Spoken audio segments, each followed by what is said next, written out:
سلام طنها بالليل خبركم تخطاتلتي سناي تي في نعلت إسران حموشتن طري 2018 عام تمرت زدالنا يوم زينات السناي إنه فلما رستزينا كنقدم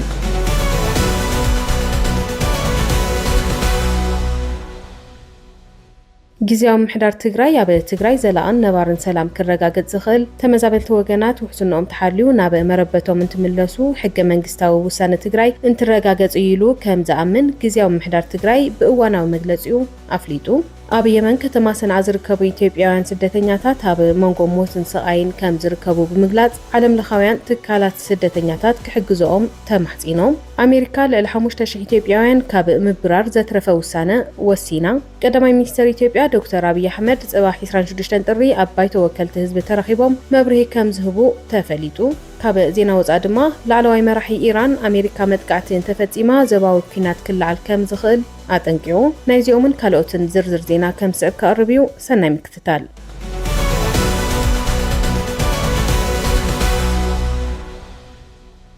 ውድብ ሕብራት ሃገራት ኣብ ክልል ትግራይ ዝረአ ዘሎ ናይ ጎንፂ ምምላስ ዝምባለታት ከም ዘሻቐሎ ገሊጹ እቲ ትማሊ ብቤት ጽሕፈት ዋና ጸሓፊ ዘውጽኦ መግለጺ እቲ ሕብረት ሎሚ ቅነ ኣብ ኢትዮጵያ ብፍላይ ድማ ኣብ ክልል ትግራይ ዝረአ ዘሎ ሓደሽቲ ምዕባለታት ብቐረባ ይከታተሎ ከም ዘሎ የመላኽት እቲ መግለጺ ብስም ምክትል ወሃቢ ቃል እቲ ቤት ጽሕፈት ፋራን ሃቅ ዝወጸ ኮይኑ እቲ ሓድሽ ኩነታት ኣዝዩ ዘሻቐል ከም ዝኾነን እቲ ዋና ጸሓፊ ብትኹረት ይከታተሎ ከም ዘሎን ይሕብር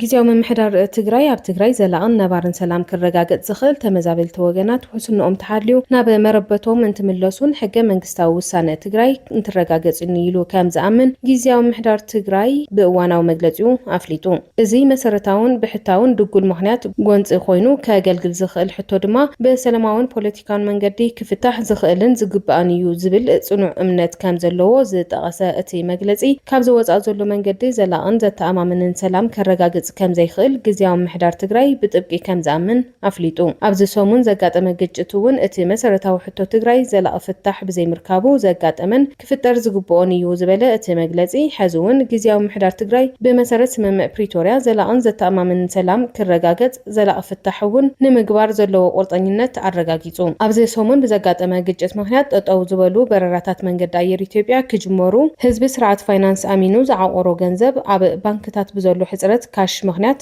ኣብ ህዝቢ ተፈጢሩ ዘሎ ሽግር ክፍታሕ ወርሒ ክሳገር ዝጽገም ሰራሕተኛ መንግስቲ መደበኛ ደሞዙ ብእዋኑ ዝረኽበሉ ኩነታት ክመቻቾ ንፌደራል መንግስቲ ሓቲቱ እዋናዊ ምላሽ ይጽበ ከም ዘሎ ድማ ኣፍሊጡሎ ጉዳይ ምምላስ ተመዛበልትን ሕገ መንግስታዊ ወሰናት ትግራይ ነባር ሰላም ንክፍጠር ብሰላማውን ፖለቲካውን ኣገባብ ኣጠናኺሩ ንምቅላስ ዘለዎ ግቡእ ክፍጽም ከረጋግጽ ይደሊ ክብል ጊዜያዊ ምሕዳር ትግራይ ኣብ መግለጺኡ ኣፍሊጡሎ ተጋሩ ሓዊሱ ኣብ የመን ከተማ ሰንዓ ዝርከቡ ኢትዮጵያውያን ስደተኛታት ኣብ መንጎ ሞትን ስቃይን ከም ዝርከቡ ብምግላጽ ዓለም ለኻውያን ትካላት ስደተኛታት ክሕግዝኦም ተማሕጺኖም ኣባል ኮሚቴ ማሕበረሰብ ስደተኛታት ጀማል ጄይላን ንቢቢሲ ኣብ ዝሃቦ ቃል ካብ ዓለም ለኻውያን ትካላት ስደተኛታት ዝግበረሎም ዝነበረ ደገፍ ስለ ዝተቋረጸ ንዝሓለፉ ኣዋርሕ ኣብ ከቢድ ጸገም ከም ዝጸንሑ ብምሕባር እተን ትካላት ቤት ጽሕፈትን ስለ ዝዓጸዋ ቅድሚ ሕጂ ብዘይ መንግስታውያን ማሕበራን ኤጀንሲ ስደተኛታት ሕቡራት ሃገራትን ዝቐርብ ዝነበረ ሕክምናዊ ሓገዝ ምሕዳስ ሰነዳት ስደተኛታት ደው ከም ዝበለውን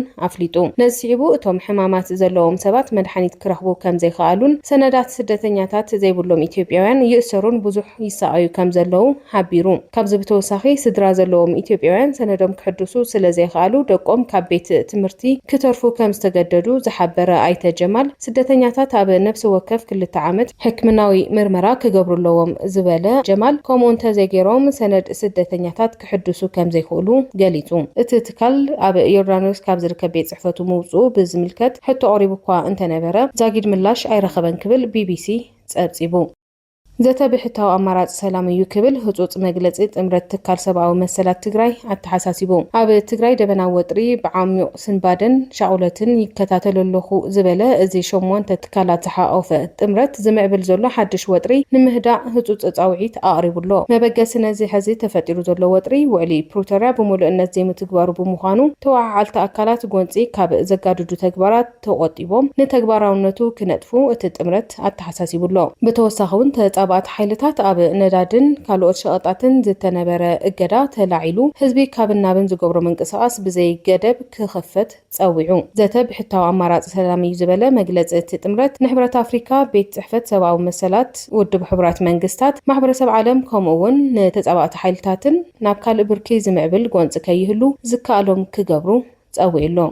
ዝሓለፈ ሰሙን ዝተቋረጸ ናብ ትግራይ ዝነበረ በረራ መንገዲ ኣየር ኢትዮጵያ ንሓሙሻይ መዓልቱ ከም ዝቐጸለ ኣብ መንገደኛታት ሸቐሎት ከም ዝፈጠረ ተሓቢሩ መንገዲ ኣየር ኢትዮጵያ ካብ ናብን ከተማታት ትግራይ ዘካይዶ ዝነበረ በረራታት ሶኒ 25 ጥሪ እውን ንሓሙሻይ መዓልቱ ደው ከም ዝበለ ካብቲ ቦታ ዝተረኸበ ሓበሬታ የመላኽት መንገዲ ኣየር ኢትዮጵያ በረራታቱ ናብ ትግራይ ካብ ዝሓለፈ ሐሙስ ጀሚሩ ደው ከም ዘበሎን እቲ ሓበሬታ ምስራዝ በረራ ናብ ገያሾ ዝበጽሐ ብሓጺር ናይ ጽሑፍ መልእኽቲ ኮይኑ ካብቲ መንገዲ يريخون زملكتو سبب سلطان بوقعي زتواب حبريتا كم زيلة فلفل سناي تي في حبيروم اتمنى داير معلتاوي كبدي سابا ناب مغلش ومن تبرراتات ناب حمورة حدا ناب شرن دا سلاسة سلسته ناب اكسوم خلته بتغلالا كاب النابن اتن معرفو نفرتي زقبرو زنبرا 14 تبرراتات دويلوم كم زلو تفليد الله بريزيدنت جزياو محدار تግራይ جنرال تادسه ورده نتاب زحلف معلتات اب منغو سراويت فيدرالن حالتات تግራይ ناب ዝተወሰኑ ከባቢታት ትግራይ ዘጋጠመ ግጭት አመልኪቱ አብዛሃቦ መግለጺ ነዚ ጉዳይ አመልኪቱ ንመንግስት ሕቶ ከም ዘቀረበ አፍሊጡሎ ኣብዚ ሕዚ እዋን ካብ መወዳእታት ዝሓለፈ ሰሙን ጀሚሩ ናብቲ ክልል ዝተቋረጹ በረራታት መንገዲ ኣየር ኢትዮጵያ ምትጉጓል ግልጋሎት ባንክን ካልኦትን ክፍትሑ መንግስቲ ፌደራል ከም ዝሓተተውን እቲ ፕሬዝደንት አፍሊጡሎ ብሪታንያ ዜጋታታ ናብ ትግራይ ከይገሹ አጠንቂቃ ኣብ ዝሓለፉ መዓልታት ኣብ ምዕራብ ትግራይ ከባቢ ጸለምቲ ሓይልታት ክልል ኣምሓራን ተቆጻጺሮምዎ ዝጸንሑ ተጻውኦታት ተላዒሉ ኣብ መንጎ ዕጡቃት እቲ ከባቢን ሰራዊት ፌደራልን ዳግማይ ግጭት ከይፍጠር ስጋት አልዒሉ ይርከብ حزر ما أب محبراو ميديا كزوار على حبريتها كنكفلكم منجستي إثيوبيا حدش جنزب كم صغير أب بوزحات جزات فيسبوك إن تجاوحة وعيلو اللون التحبريتات تنبر متعدد جبر إثيوبيا أب كله كفالات إثيوبيا بحدشة أوش 10 مجتمعاتي أتاو كم زجبر زحبريون تي أب سوشيال ميديا كوزع زو على حبريتها إلا أتاو زجبر تحت 50 حنبر كاب 50 نلعلي كم زي فكاد زجلت خوينو حدا والكسب دماء على تاوي ب50 حبر أتاوي زجبرو ولا أب إسرع عينت بانكتات أتاوي كبررو بيراو بانكي زوطو حقي دنبي مسارت جنا اتو أب وشت 10 مجتمعاتي زاتو زنبرة جنزب تدميرو كاب 750 شح بليزون تترخيبو نايت قرنجافا كايد سراحن أوديترن بحقي كم زحتات زدنجك حقي ببيراو بانكي إثيوبيا كم تصدق مفلاتو أملاخيتو اللوم منجستي إثيوبيا ناب جنزب مغيار زوبصحوك أنت سقمتي كبل اتي أب محبراو ميديا زو على حبريتات زتقوصو دما بركز بلنوت أب إيدول كسبات أب دقا سلزولو بز مخنيات دما زبازح محبرسب عبعوي ጸገም ስለዘሎ ምዃኑ ይገልጽ ካብ ሕዝን ድሓር ዝግበር ወጻ ድማ እቲ ዕለታዊ 50,000 ብር ዝነበረ ናብ 5,000 ቅርሺ ከም ዝወርድ ተፈሊጡሎ ዝበለ እቲ ክውዛዕ ዝውዓለ ሓበሬታ ብወገን ዝምልከቶም መንግስታዊ ኣካላት ግና ንሓቅነቱ ኾነ ንጌጋነቱ ዝተዋህበ መልሲ የለን بكل أمحران وررتن زتدالوه أنصار مملاس تمزابلت سلفي أب ستيت حمورا كم تسلطة تحبيرون بكل أمحران وررت حيلتاتن زتدالوه تباهلو زمنلو أنصار مملاس تمزابلتي سلفي أب ستيت حمورا كم تسلطة من جتات سناي تي في حبيرون اتستسلطة سلفي سراويت تግራይ بجزاوي جت يزوم كاب زنبر بوتاتات دحر مملاس مخانو زحبر فلفل وهابي حبريتانا شرح ناي طفات حيلي أب زفرارست إثيوبيا ريبابليك تግራይ ممسراتيو أمبن داغماي بارنت زبلون كالوت جرحتاتن كم زنبرو تاجليزو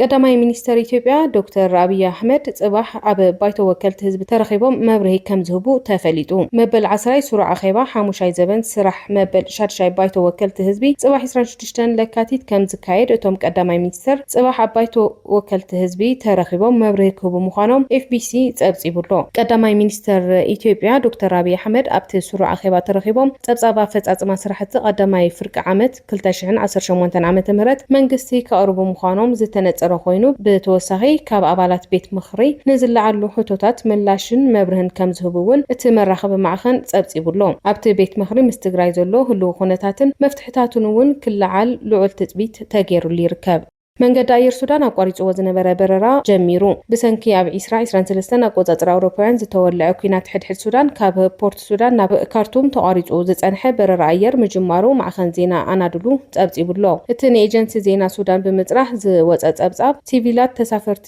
ዝጸዓነት ነፋሪት ድሕሪ ኣስታት 2 ዓመት ኣብ መዕርፎ ነፈርቲ ካርቱም ምዕራፋ ኣመላኺቱሎ። እቲ ምዕባለ መንገዲ ኣየር ሱዳን መጓዓዝያ ኣየር ንምድጋፍ ከተማታት መሊስኻ ንምርኻብ ዜጋታት ሱዳን ዘጋጥምዎም ጸገማት ምንቅስቓስ ንምቅላልን ዘለዎ ተበግሶ ዘርእየሉ ምዃኑ ድማ ተገሊጹ። ዳግማይ ዝተጀመረ በረራ ኣየር ሱዳን ዓብይ ስዳሮ እዩ ዝበለ ጸብጻብ ኣናድሉ ንሓድሽ ምዕራፍ ሕዌትን ርግኣትን ሱዳን ከም ዘመላኽት ብምግላጽ ብጂኦግራፊያዊ ኣቀማምጡ ምእኩልነት ዘለዎን ሕምብርቲ ኣቪዬሽን ሱዳን ዝኾነ ዓለም ለኸ መዕርፎ ነፈርቲ ካርቱም ንጥፈታቱ ደው ኣቢሉ መጽንሑ ብደረጃ ሃገር ንዝነበረ ምንቅስቓስ ኣየር ኣዝዩ ከም ዝሃሰየውን እቲ ጸብጻብ ኣመላኺቱሎ። ብአይሲኢ ኣብ ትሕቲ ቀይዲ ዝነበሩ ወዲ 5 ዓመት ህፃንን ወላደቡን ናብ ዝነብሩሉ ዝነበሩ ግዛት ሚኒሶታ ተመሊሶም። ሊም ኮንጆ ራምሶን ምስ ወላዲዮ አድሪያን ካብ ዝተኣሰሩሉ ቦታ ነፃ ኮይኖም ብወኪል ዲሞክራት ቴክሳስ ጆአኪን ካትሮን ተዓጅቦም ናብ ገዝኦም ተመሊሶም። ኣካል ፖሊሲ ናይቲ ፕሬዚደንት ኣሜሪካ ዶናልድ ትራምፕ ዝገብሮ ዘሎ ግፋ ዘይሕጋውያን ስደተኛታት ግዳያት ዝኾኑ እዞም ኣቦን ወድን ሃንደበት ካብ ቤት ትምህርቲ እናተመለሱ ከለዉ ብአይሲኢ ድሕሪ ምትሓዞም ብተንቀሳቐስቲ ምስልታት ኣብ ሶሻል ሚዲያን ዓበይቲ ማዕኸናት ዜና ዓለምና ድሕሪ ምፍናዎም ብዙሓት ሰባት ተቃውሞኦም ከስምዑ ጸኒሖም እዮም። ናይዞም ግዳያት ግፋ ካብ ካልኦት ፍልይ ዘብሎ ድማ ትሕቲ ዕድመ ወዲ 5 ዓመት ህፃን ክእሰር ብምኽኣሉ እዩ። ካብ ኢኳዶር ዝመፁ እዞም ሓተቲ ዕቑባ ዝኾኑ ኣቦን ወድን ጉዳዮም ናብ ቤት ፍርዲ ድሕሪ ምኻዱ ዳኛ ግዛት ሚኒሶታ ፈርድ ቤሪ ትማል ሰንበት ድሕሪ ማእሰርቲ 10 መዓልታት ክፍትሑ ኣዚዙ እዩ።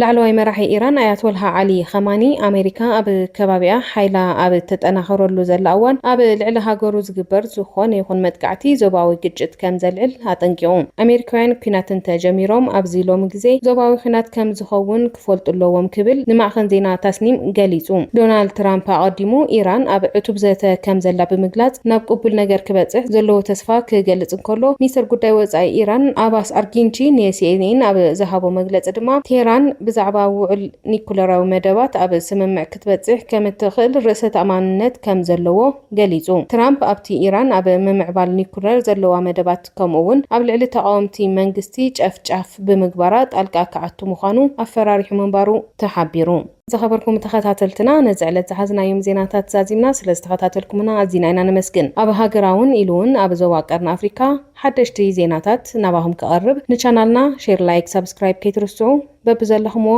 ሰናይ ግዜ